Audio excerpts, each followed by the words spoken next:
हा मी आताही असं म्हणालो की देवेंद्र फडणवीस आणि मनोज जरांगे यांचं नकली भांडण ते फसवण्याचं कारण आहे. याचं कारण असं आहे की जरांगे पाटील यांनी असणारं देवेंद्र फडणवीस यांना टार्गेट केलं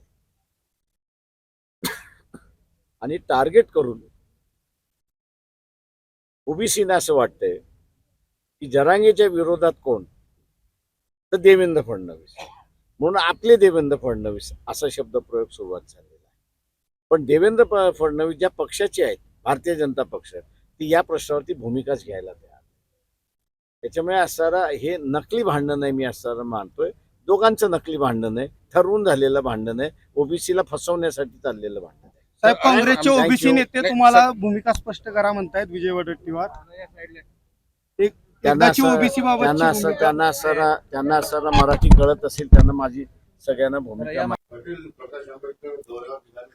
त्यांनी सोलापूर म्हटलं की जरांगे पाटील आणि फडणवीस हे ठरून भांडण करतात, कारण फडणवीस जे आहे ओबीसीच्या भूमिका घेत आहे, म्हणून हे नकली भांडण आहे असं. हे आंबेडकर साहेब म्हणू शकत नाहीत असं. आणि ते बी मी देवेंद्र फडणवीस साहेब एकत्र. नाही नकली भांडण आहे.